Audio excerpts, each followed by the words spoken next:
Hello students, it's after a long time I am coming before you.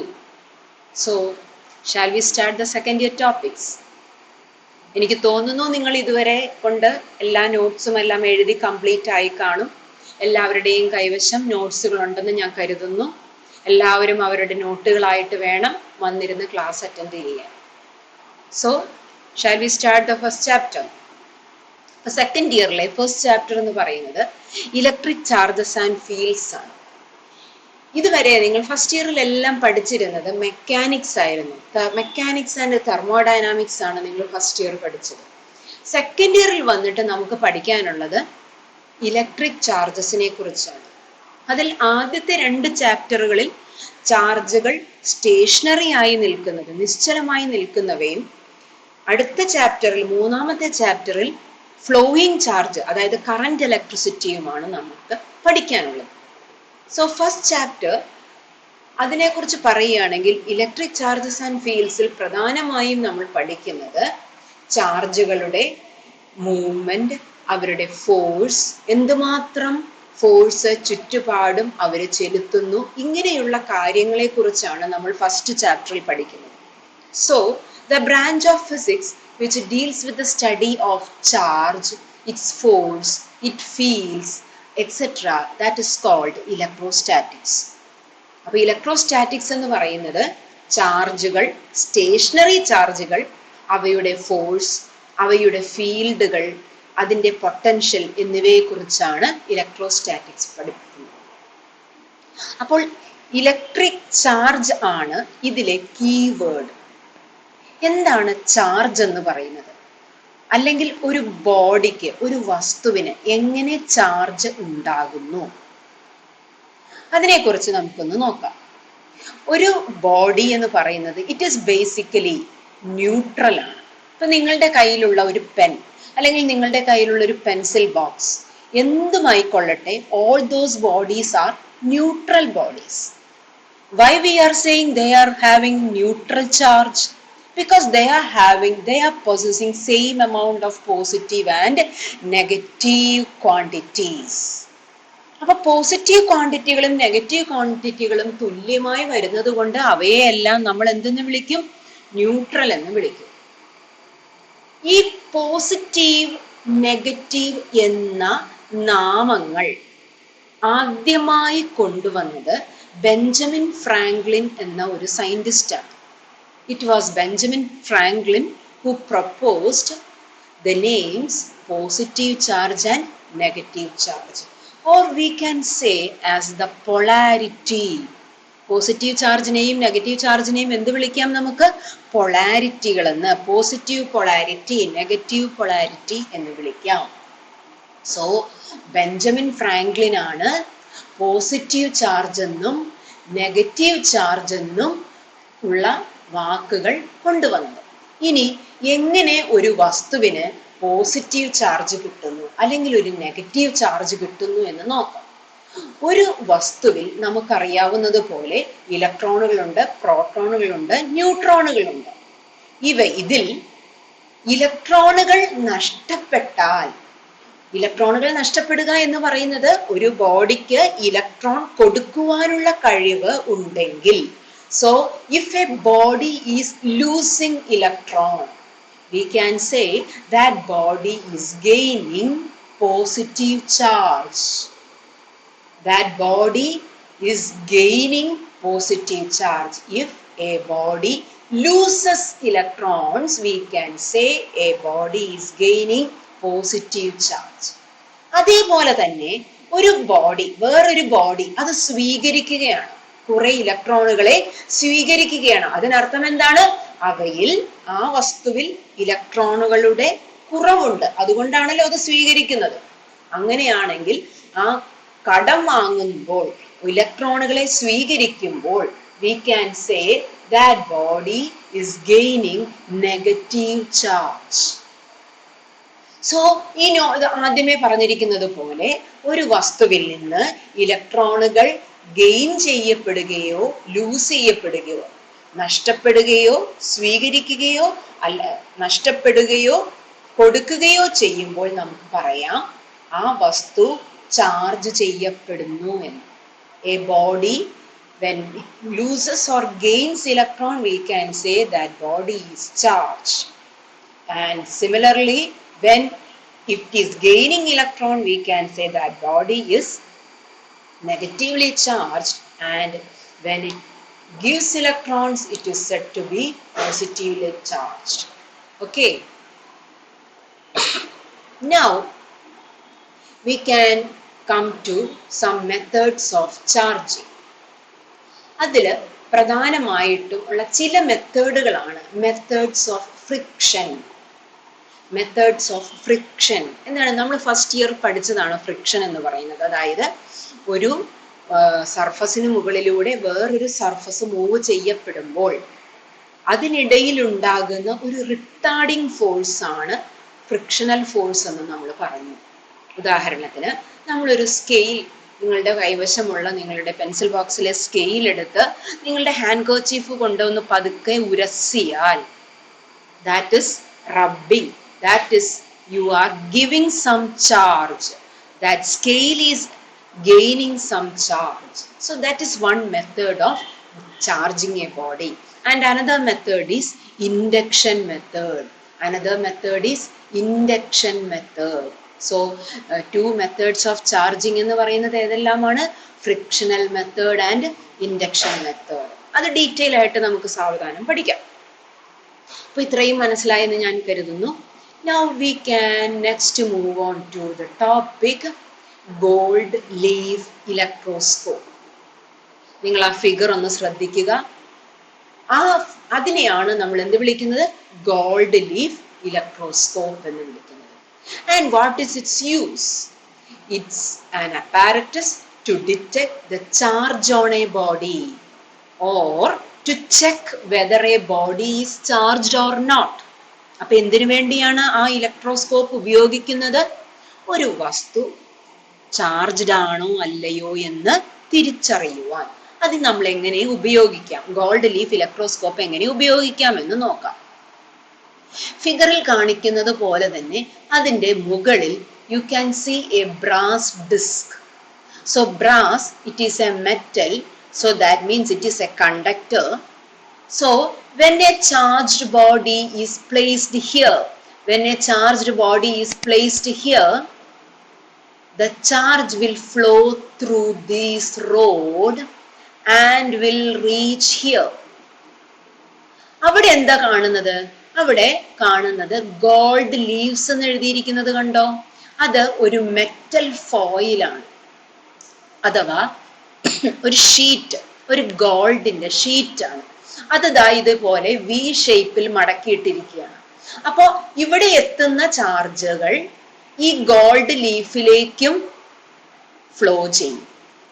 അപ്പോ ഒരു charged ബോഡിയിൽ നിന്നുള്ള charge ഇങ്ങോട്ട് ഒഴുകിയെത്തുമ്പോൾ ഈ രണ്ട് ലീഫുകൾക്കും ഒരേ ചാർജ് കിട്ടിയാൽ, സെയിം ചാർജ് കിട്ടിയാൽ, it will ripple each other. It will ripple each other, അകന്നു പോകും. അതാണ് ചാർജുകളുടെ ഒരു പ്രത്യേകത. സെയിം ചാർജിനെ നമുക്ക് വിളിക്കാം ലൈക്ക് ചാർജസ് എന്ന്. So like charges ripple each other. അപ്പോ ഈ ഗോൾഡ് ലീഫ് ഇതുപോലെ റിപ്പൽ ചെയ്താൽ അപ്പോൾ നമുക്ക് മനസ്സിലാക്കാം ബ്രാസ് ഡിസ്കിന്റെ മുകളിലിരുന്ന വസ്തു ഒരു ചാർജ്ഡ് ബോഡി ആയിരുന്നു. അതേസമയം ഒരു ചാർജ് ഇല്ലാത്ത ഒരു വസ്തു, അൺചാർജ്ഡ് ബോഡിയാണ് നമ്മൾ ബ്രാസ് ഡിസ്കിൽ വെച്ചത് എങ്കിൽ ഇതിലൂടെ റോഡിലൂടെ ഒഴുകുവാൻ ചാർജ് കാണുകയില്ല, അഥവാ ഈ ഗോൾഡ് ലീഫുകൾ അകന്നു പോവുകയുമില്ല. സോ ഒരു ഗോൾഡ് ലീഫിന് ഡൈവേർജൻസ് സംഭവിച്ചാൽ അത് എന്തിന്റെ തെളിവാണ്? മുകളിൽ വച്ച വസ്തു ചാർജ്ഡ് ആണെന്നുള്ളതിന് തെളിവാണ്. ഈ ഗോൾഡ് ലീഫുകൾ എന്തുമാത്രം അകലുന്നു അതിനെ പ്രതിപാദിക്കുന്ന വേർഡാണ് degree of divergence. So degree of divergence give the intensity of charge. Brass ഡിസ്കിൽ കൊണ്ടുവന്ന് വച്ച വസ്തുവിന് കൂടുതൽ ചാർജ് അതിനുണ്ട് എങ്കിൽ ഡിഗ്രി ഓഫ് ഡൈവേർജൻസ് കൂടുതലായിരിക്കും.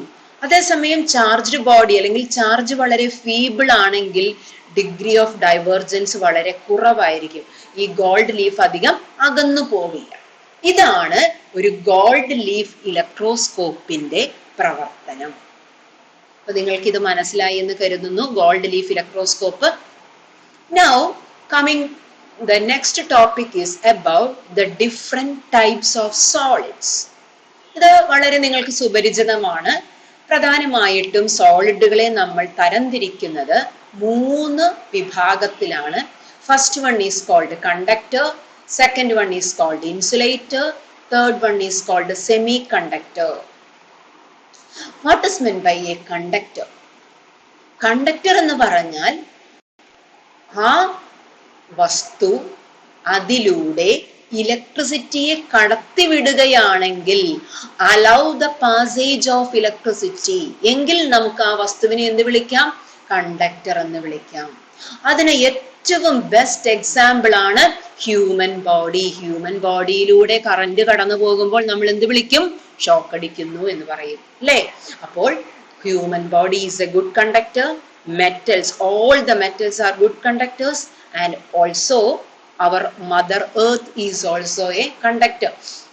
Earthന് വേറൊരു പേരും കൂടി ഉണ്ട്. It is a bank of conductor, bank of electron എന്ന് കൂടെ നമ്മൾ എർത്തിനെ, ഭൂമിയെ വിശേഷിപ്പിക്കാറുണ്ട്. Okay, coming back. So the first category of solid is conductor. Now the next one is insulator.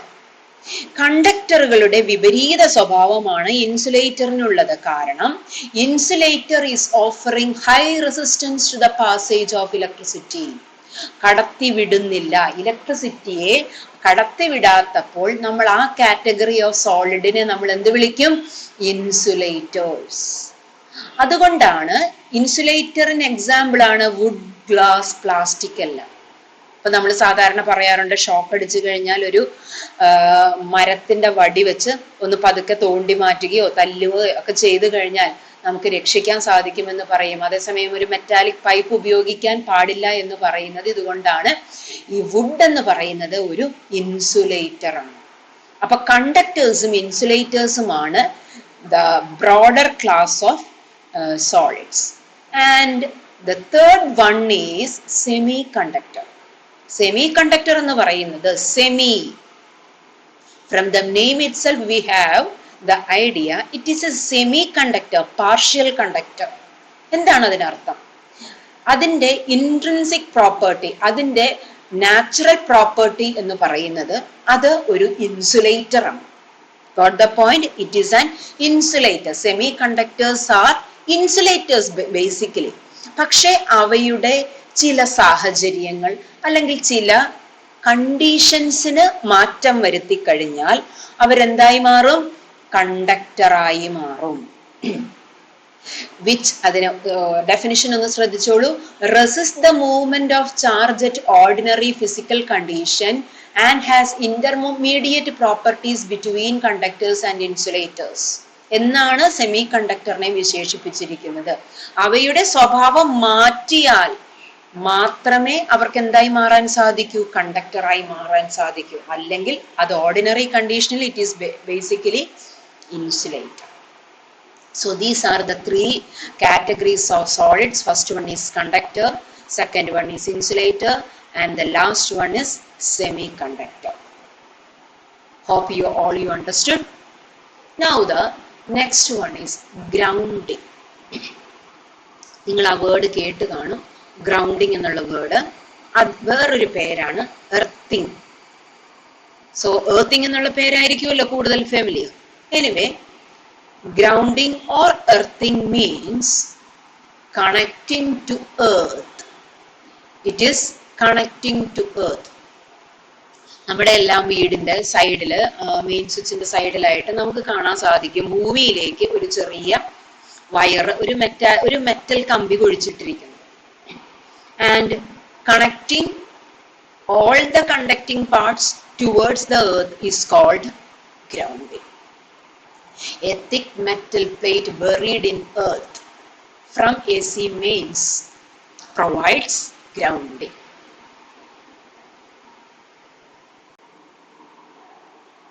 So I think all have got the term grounding or earthing. Now the next topic is about methods of charge. കുറച്ച് മുൻപ് ഞാനൊരു definition അല്ലെങ്കിൽ ഒരു introduction ഞാൻ തന്നിരുന്നു different methods of ചാർജിങ്ങിനെ കുറിച്ച്. നമുക്കത് കുറച്ചുകൂടെ ഡീറ്റെയിൽഡ് ആയിട്ട് നമുക്ക് പഠിക്കാം.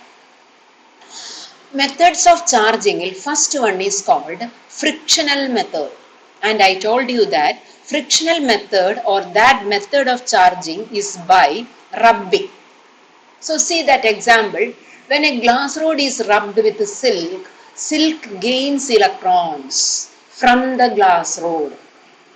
കണ്ടോ, ഒരു ഗ്ലാസ് റോഡ് നമ്മളൊരു സിൽക്ക് തുണി വെച്ച് ഉരസിക്കഴിഞ്ഞാൽ എന്താ സംഭവിക്കുന്നത്? ഗ്ലാസ് റോഡ് ഇലക്ട്രോൺസ് ഗെയിൻ ചെയ്യുന്നു, സിൽക്ക് ഗെയിൻ ചെയ്യുന്നു ഇലക്ട്രോൺസ്. എവിടെ നിന്ന്? ഗ്ലാസ് റോഡിൽ നിന്ന്. അതായത് ഗ്ലാസ് റോഡിന് ഇലക്ട്രോണുകളെ നഷ്ടപ്പെടുന്നു, അഥവാ സിൽക്ക് ഇലക്ട്രോണുകളെ ഗെയിൻ ചെയ്യുന്നത് കൊണ്ട് സിൽക്കിന് നെഗറ്റീവ് ചാർജ് കിട്ടുന്നു. അതേപോലെ ഗ്ലാസ് റോഡിന് ഇലക്ട്രോണുകൾ നഷ്ടപ്പെടുന്നത് കൊണ്ട് ഗ്ലാസ് റോഡ് ഗെയിൻ ചെയ്യുന്നത് പോസിറ്റീവ് ചാർജ്. സോ അതും ചാർജിങ് മെത്തേഡാണ്. അവിടെ ഗ്ലാസ് റോഡിന് പോസിറ്റീവ് ചാർജ് കിട്ടി, സിൽക്കിന് നെഗറ്റീവ് ചാർജ് കിട്ടി. So we can say both silk and glass rod are now charged. So this is the first method of charging a body. Now the next method is conduction method. So conducting, charging by contact, keeping in contact. So ഒരു charge ചെയ്യപ്പെട്ട വസ്തുവിന് സമീപത്ത് ഒരു uncharged വസ്തു കൊണ്ടുവന്ന് വെച്ചാൽ അവർ തമ്മിൽ നടക്കുന്ന ഷെയറിംഗ്, ആദ്യത്തെ ബോഡിക്ക് എന്തുമാത്രം ചാർജ് ഉണ്ടായിരുന്നോ അതിൽ നിന്ന് ഒരു ഭാഗം സമീപത്തിരിക്കുന്ന രണ്ടാമത്തെ വസ്തുവിന് കൈമാറ്റം ചെയ്യുമ്പോൾ എങ്ങനെയാണ് കൈമാറ്റം ചെയ്യുന്നത്? Through contact. കോണ്ടാക്ട് വരുന്നത് മുഖേന കൈമാറ്റം ചെയ്യുന്നത് കൊണ്ട് ചാർജ് ഗെയിൻ ചെയ്യുകയാണെങ്കിൽ ഈ മെത്തേഡിനെ നമുക്ക് എന്ത് വിളിക്കാം? Conduction method. So conduction method is gaining charge by contact, by keeping in contact. So the example mentioned here is a charged rod kept in contact with a pith ball. So that means pith ball is neutral or uncharged body. അപ്പൊ pith ballന് എന്ത് കിട്ടും? Charged റോഡിൽ നിന്ന് charge gain ചെയ്യാൻ പറ്റും. അതാണ് latter also gets charged. അതായത് pith ball gets charged. So the charge is transferred. അപ്പൊ കണ്ടക്ഷൻ മെത്തേഡ് വഴി ചാർജ് ട്രാൻസ്ഫർ ചെയ്യപ്പെട്ടു. And the last method is induction method. Induction method നിങ്ങൾക്ക് മനസ്സിലാകണമെങ്കിൽ ഈ കാണിച്ചിരിക്കുന്ന ഉദാഹരണങ്ങളിലൂടെ നിങ്ങൾക്ക് പോകേണ്ടതായി വരും. അതായത് ഇൻഡക്ഷൻ മെത്തേഡ് എന്ന് പറയുന്നത് it is not a frictional method or not a conduction method. അത് സാമീപ്യം കൊണ്ട് നമുക്ക് ഗെയിൻ ചെയ്യാൻ സാധിക്കുന്നതാണ് ഇൻഡക്ഷൻ മെത്തേഡ്. സാമീപ്യം, അടുത്ത് വരുന്നത് കൊണ്ട്. ഇവിടെ കാണിച്ചിരിക്കുന്നത് പോലെ നമുക്ക് ആദ്യമുള്ളത് ഒരു ന്യൂട്രൽ സ്പിയർ ആണ്. ഈ ന്യൂട്രൽ സ്പിയറിന് സമീപത്തായിട്ട് നമ്മളൊരു ചാർജ്ഡ് റോഡ് കൊണ്ടുവന്നിരിക്കുന്നു. ഈ ചാർജ്ഡ് റോഡ് സമീപത്ത്, ആ റോഡിന്റെ ചാർജ് എന്താണ്? നെഗറ്റീവ്ലി ചാർജ്ഡ് റോഡാണ്. ഈ നെഗറ്റീവ്ലി ചാർജ്ഡ് റോഡ് സ്പിയറിന് സമീപത്ത് കൊണ്ടുവന്നതേ ഉള്ളൂ. It is not bringing in contact. So there is a gap here in between. So when this negatively charged rod is brought near the sphere, this nearer end is gaining positive charge. ഈ nearer end positive charge കിട്ടുമ്പോൾ ഇതിന്റെ farther എൻഡിന് automatically negative charge develop ചെയ്യും. കാരണം ഒരു body neutral ആണ്, equal amount of positive ചാർജും negative ചാർജും ഉണ്ട്. അതുകൊണ്ട് തന്നെ ഈ ചാർജ്ഡ് റോഡിന് സമീപത്ത് ഡെവലപ്പ് ചെയ്യപ്പെട്ട പോസിറ്റീവ് ചാർജ് പോലെ തന്നെ മറുവശത്ത് എന്ത് ഡെവലപ്പ് ചെയ്യും? നെഗറ്റീവ് ചാർജ് ഡെവലപ്പ് ചെയ്യും.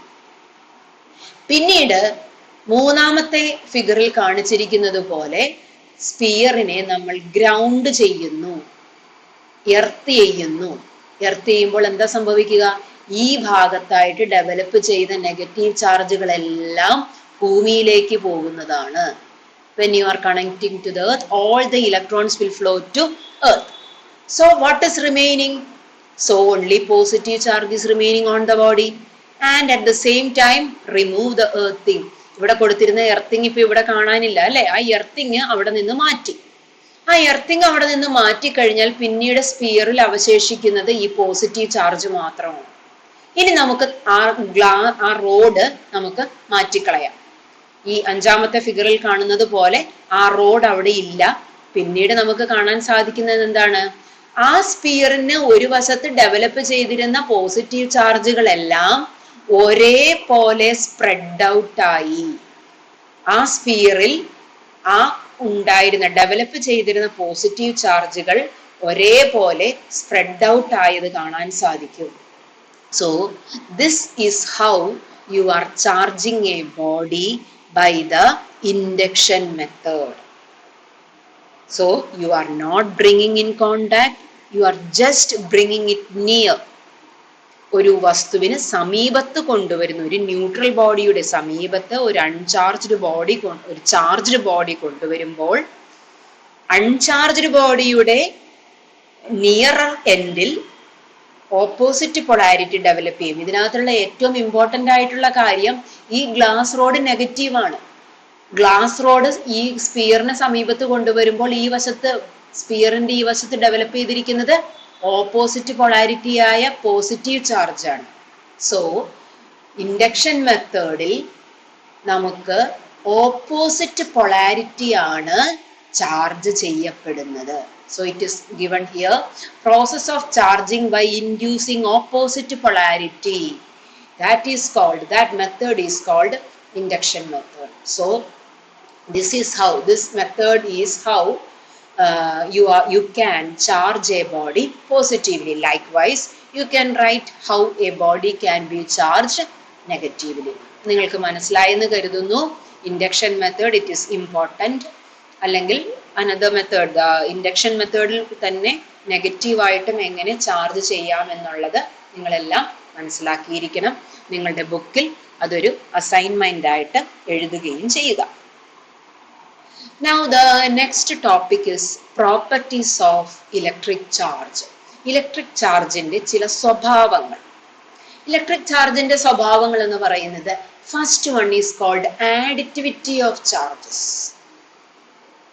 ആഡിറ്റിവിറ്റി എന്താണ്?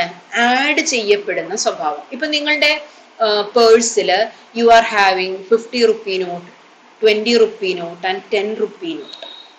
അപ്പൊ നിങ്ങളുടെ കൈവശമുള്ള പൈസയുടെ അല്ലെങ്കിൽ നിങ്ങളുടെ കൈവശമുള്ള തുകയുടെ കണക്ക് നിങ്ങൾ എങ്ങനെ പറയും? 50 + 20 + 10. 50 + 20 + 10. So you are having 80 rupees with you എന്ന് നമ്മൾ പറയും അല്ലേ? You are adding up. പേഴ്സിലുള്ള എല്ലാ നോട്ടുകളും കൂടെ നമ്മൾ അങ്ങ് ആഡ് ചെയ്തു.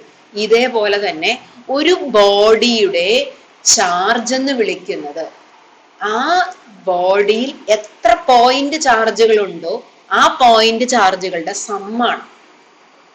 ഉദാഹരണം നോക്കിക്കേ, if A body have 2 point charges Q1 and Q2, ഒരു വസ്തുവിൽ 2 ചാർജുകൾ അടങ്ങിയിരിക്കുന്നു, Q1 ഉം Q2 ഉം, എങ്കിൽ ആ ചാർജ് ഓഫ് എ ബോഡി എന്ന് പറയുന്നത് എന്തായിരിക്കും? Q1 + Q2. Total charge of a body will be Q1 + Q2. That is what you say additivity. You are adding up. Okay. Now the next one is conservation of charge. നമ്മൾ conservation of energy last year പഠിച്ചിട്ടുണ്ട്. അപ്പൊ നിങ്ങൾക്കെല്ലാം അറിയാൻ പറ്റും what is conservation property. അതായത് total charge of an isolated system remains constant. That means charges neither created nor destroyed. ചാർജസിനെ നശിപ്പിക്കുവാനോ ഉണ്ടാക്കാനോ സാധിക്കില്ല. മനസ്സിലായോ? മെത്തേഡ്സ് ഓഫ് ചാർജിങ്ങിൽ നമ്മൾ പോസിറ്റീവ് ചാർജ് ഡെവലപ്പ് ചെയ്യുന്നു, ഈ നെഗറ്റീവ് ചാർജ് ഡെവലപ്പ് ചെയ്യുന്നു എന്നെല്ലാം പറയുമ്പോൾ അവിടെ ഒരു കാര്യം മനസ്സിലാക്കുക, ഒരു വസ്തുവിൽ നിന്നുള്ള കുറച്ച് ചാർജുകളെ ട്രാൻസ്ഫർ ചെയ്യപ്പെടുന്നതേ ഉള്ളൂ. നമ്മൾ പുതിയതായിട്ടൊരു ചാർജ് ഉണ്ടാക്കുന്നതല്ല. ഒരു വസ്തുവിൽ നിന്ന് വേറൊരു വസ്തുവിലേക്ക് കുറച്ച് ചാർജുകളെ മാറ്റിയതാണ്, ട്രാൻസ്ഫർ ചെയ്തതാണ്. അല്ലാതെ പുതിയതായിട്ട് ചാർജുകളെ ഉണ്ടാക്കിയെടുക്കുന്നതല്ല. അതേപോലെ നശിപ്പിക്കുവാനും നമുക്ക് സാധിക്കില്ല. അതിനെയാണ് നമ്മൾ എന്ത് വിളിക്കുന്നത്? Conservation of charge. So conservation of charge is the second property. And the third property is quantization of charges, the very important property. ഈ ക്വാണ്ടൈസേഷൻ എന്ന് പറയുന്ന ടേം ഫെമിലിയർ ആയിരിക്കും നിങ്ങൾക്ക്. Quantas, you may familiar with the term quantas. ലൈറ്റിന്റെ ടോപ്പിക്കിൽ നമ്മൾ പഠിച്ചതാണ് quantas. What do you mean by quantas? Packets. അതിന്റെ മീനിങ് എന്ന് പറയുന്നത് സ്മോൾ പാക്കറ്റ്സ് എന്നാണ് അതിനർത്ഥം. ഈ ക്വാണ്ടാസ് എന്ന് പറയുന്നത് അഥവാ പാക്കറ്റ്സ് എന്ന് പറയുന്നത് അത് ഒരു പർട്ടിക്കുലർ വാല്യൂവിന്റെ മൾട്ടിപ്പിൾ ആയിരിക്കും. ഇപ്പൊ സപ്പോസ് നമ്മൾ കടയിൽ ചെന്ന് കഴിഞ്ഞാൽ അവിടെ അറേഞ്ച് ചെയ്ത് വെച്ചിരിക്കുന്ന പാക്കറ്റുകൾ എങ്ങനെയായിരിക്കും? ചിലപ്പോ അതൊരു 100 ഗ്രാം പാക്കറ്റ് ആയിരിക്കാം, അല്ലെങ്കിൽ 250 ഗ്രാം പാക്കറ്റ് ആയിരിക്കാം, അല്ലെങ്കിൽ 200 ഗ്രാം പാക്കറ്റ് ആയിരിക്കാം, അല്ലെങ്കിൽ ഒരു 1 കിലോന്റെ പാക്കറ്റ് ആയിരിക്കാം, ഓർ 2, 5, 10 കിലോസ്, അങ്ങനെയൊക്കെയാണ് പാക്കറ്റ്സുകൾ കാണുന്നത്. That means they are the multiples of 5 or 10 അല്ലെ? അപ്പൊ അതേപോലെ ഏതെങ്കിലും ഒരു ബേസിക് വാല്യൂവിന്റെ മൾട്ടിപ്പിൾ എന്നാണ് ക്വാണ്ടൈസേഷൻ എന്നുകൊണ്ട് ഉദ്ദേശിക്കുന്നത്.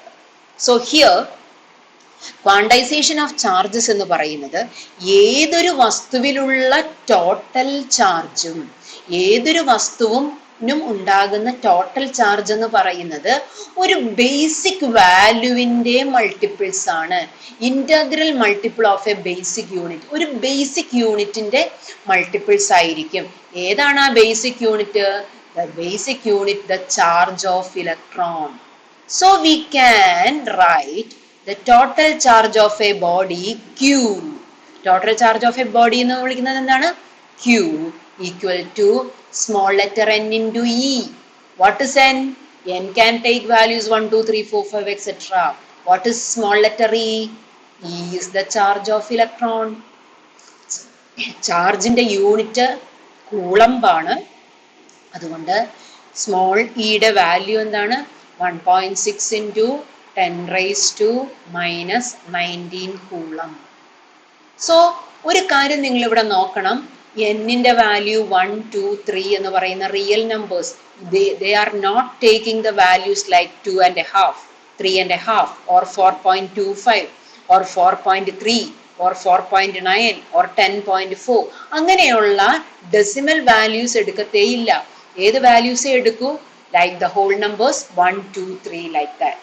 മനസ്സിലായോ? അപ്പൊ അതുകൊണ്ട് ഈ ബേസിക് യൂണിറ്റിന്റെ ഇന്റഗ്രൽ മൾട്ടിപ്പിൾ എന്ന് പറയുന്നത് അതുകൊണ്ടാണ് ഇന്റഗ്രൽ മൾട്ടിപ്പിൾ എന്ന് പറയുന്നത്. So you just remember the formula Q equal to n into E, and E has the value 1.6 into 10 to the power negative 19 coulomb. It's very important property, that is quantization of charge. And related with this formula, you may have problems to solve. Q equal to NE. So properties of charges മനസ്സിലായി കാണും എന്ന് വിചാരിക്കുന്നു. അതിലേറ്റവും important quantisation of charges ആണ്. Now the next is Coulomb's law. So ഏത് ഫോഴ്സുകളെ കുറിച്ച് പഠിക്കുമ്പോഴും അതിനെ പ്രതിനിധീകരിക്കുന്ന അല്ലെങ്കിൽ അതിൻ്റെ സ്വഭാവം നമുക്ക് വെളിവാക്കി തരുന്ന ഒരു നിയമം നമുക്ക് പഠിക്കണം. അപ്പൊ അതിന് നമുക്ക് ഏറ്റവും നല്ല ഉദാഹരണമാണ് കഴിഞ്ഞ വർഷം നമ്മൾ പഠിച്ചിരിക്കുന്ന ഗ്രാവിറ്റേഷണൽ ഫോഴ്സിനെ കുറിച്ച് പഠിക്കുമ്പോൾ നമ്മൾ അവിടെ ന്യൂട്ടൺസ് ലോ ഓഫ് ഗ്രാവിറ്റേഷൻ പഠിച്ചു. ഇതുപോലെ തന്നെ ചാർജുകളെ കുറിച്ച് പഠിക്കുമ്പോൾ ചാർജ് ചെലുത്തുന്ന ഫോഴ്സ് ഉണ്ടാകാം. ആ ഫോഴ്സിനെ കുറിച്ച് പരാമർശിക്കുന്ന ലോയാണ്, നിയമമാണ് Coulomb's law. So Coulomb's law is saying about the force between charges. രണ്ട് ചാർജുകൾ തമ്മിൽ ഉണ്ടാകുന്ന ഫോഴ്സിനെ കുറിച്ച് പ്രതിപാദിക്കുന്ന നിയമത്തെയാണ് നമ്മൾ എന്ത് വിളിക്കുന്നത്? Coulomb's law. So just go through the law. The force between two charges is directly proportional to product of their charges and inversely proportional to square of the distance between their charges. See, നമ്മുടെ Newton's law of gravitation പോലെ തന്നെയാണ് coulombs ലോയും ഒരു inverse square law ആണ്. ഒരു inverse square law. What does it mean inverse square law? So we can come look on to that. So as the first phrase shows the force between two charges, capital F. Q1 Q2 എന്ന് പറയുന്നത് രണ്ട് ചാർജുകളാണ്. നമ്മുടെ ഫീൽഡിൽ അല്ലെങ്കിൽ നമുക്ക് സമീപത്തായി ഇരിക്കുന്ന രണ്ട് ചാർജുകളാണ് Q1 എന്ന് പറയുന്നതും Q2 എന്ന് പറയുന്നത്. Q1നും Q2നും ഇടയിലുള്ള ഫോഴ്സ് ആണ് F എന്ന് സൂചിപ്പിക്കുന്നത്. ആ എഫ് എന്തിന് പ്രൊപ്പോർഷണൽ ആയിരിക്കും? Q1ന്റെയും Q2വിന്റെയും പ്രോഡക്റ്റിന് പ്രൊപ്പോർഷണലും അവ തമ്മിലുള്ള അകലമാണ് R. ആറിന്റെ സ്ക്വയറിനോട് ഇൻവേഴ്സ്ലി പ്രൊപ്പോർഷണലും. അതായത് അതിനർത്ഥം എന്താണ്? അകലം കൂടുന്തോറും ഫോഴ്സ് കുറഞ്ഞു വരും. അകലം കൂടുന്തോറും ഫോഴ്സ് കുറഞ്ഞു വരും. അഥവാ അകലം കുറഞ്ഞാൽ ഫോഴ്സ് കൂടും. മനസ്സിലായല്ലോ? ഇൻവേഴ്സ് റിലേഷൻ എന്ന് പറയുന്നത് അതാണ്. So Coulomb's law is stating that the force between two charges is proportional to product of their charges and inversely proportional to square of the distance between them. So you are bringing here the proportionality constant K. It is the proportionality constant, and we can make it K is equal to 1 by 4 into pi epsilon. This term is called epsilon. It's a Roman word and it is called the permittivity. കണ്ടോ? എന്താണ് എപ്സിലോണിനെ വിളിക്കുന്നത്? Permittivity of the medium. Now we can go through what is permittivity. Permittivity epsilon. Permittivity of a medium എന്ന് പറയുന്നത് that is epsilon 0 into epsilon r. And here it is given epsilon r is relative permittivity. Epsilon r is relative permittivity. You are relating എന്തുമായിട്ട്? ഒരു മീഡിയത്തിന്റെ പെർമിറ്റിവിറ്റിയെ free സ്പേസിന്റെ പെർമിറ്റിവിറ്റിയുമായിട്ട് എടുക്കുന്ന റേഷ്യോനെയാണ് നമ്മൾ എന്ത് വിളിക്കുക? Relative permittivity. And relative permittivity has another name called dielectric constant of the medium. Epsilon r is having the name dielectric constant of the medium. And permittivity of the free space has got the value 8.854 into 10 to the power negative 12 Coulomb square per Newton meter square. Got it? The value, it's very important. പ്രോബ്ലത്തിനൊക്കെ ആവശ്യം വരും. അതുപോലെ തന്നെ ഇതിന്റെ യൂണിറ്റും important ആണ്. It's not so difficult to derive that unit. We can derive the unit using the Coulomb's law equation. So when coming back to the Coulomb's law, F can be written as 1 by 4 pi epsilon 0. If the two charges are placed in air, the Coulomb's force F is equal to 1 by 4 pi epsilon 0 Q1 Q2 by R square. 1 by 4 pi epsilon 0 has the value 9 into 10 raised to 9. How it is having that value?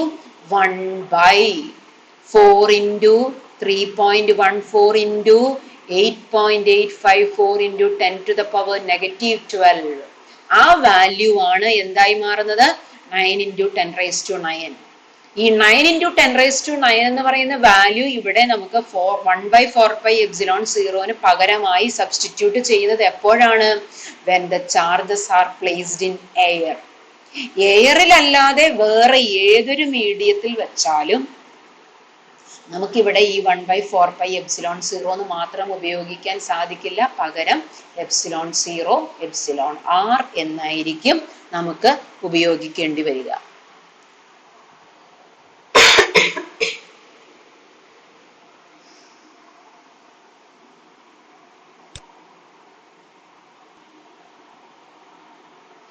Now the next one is the unit of charge. We can define the unit of charge. I told you later that the charge-ന്റെ unit എന്ന് പറയുന്നത് Coulomb ആണ്.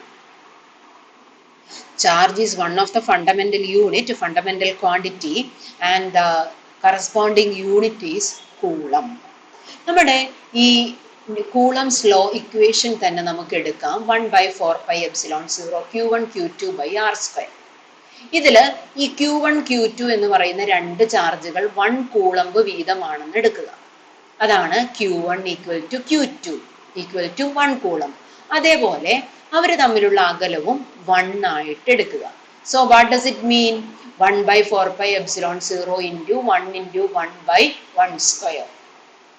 So that means F is equal to 9 into 10⁹ newtons. F is equal to 9 into 10⁹ newtons. So we can define from that value.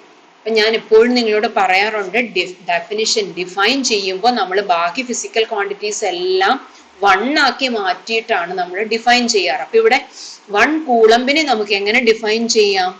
1 coulomb is that charge. So coulomb is the unit of charge. So 1 coulomb is that charge when placed at a distance of 1 meter from a similar charge experiences a force equal to 9 into 10⁹ Newton. Listen, രണ്ട് ചാർജുകൾ, അവയുടെ unit value 1 Coulomb ആണ്, അവർ തമ്മിലുള്ള അകലം 1 metre ആണ്. അങ്ങനെയെങ്കിൽ Q1-നും Q2-നും ഇടയിൽ ഉണ്ടാകുന്ന ഫോഴ്സ് എത്രയാണ്? 9 into 10⁹ ന്യൂട്ടൺ. അപ്പോൾ 9 into 10⁹ ന്യൂട്ടൺസ് ഓഫ് ഫോഴ്സ് കൊടുക്കാൻ സാധിക്കുന്ന എമൗണ്ട് ഓഫ് ചാർജിനെയാണ് നമ്മൾ എന്ത് വിളിക്കുക? 1 കൂളംബ്. Got it? 1 കൂളംബ് എന്ന് വിളിക്കുന്നത് 9 into 10⁹ ന്യൂട്ടൺസ് ഓഫ് ഫോഴ്സ് കൊടുക്കാൻ സാധിക്കുന്ന ചാർജിനെയാണ്. I hope you all understood. It is very important definition of 1 coulomb. Now this is the vector representation of Coulomb's law.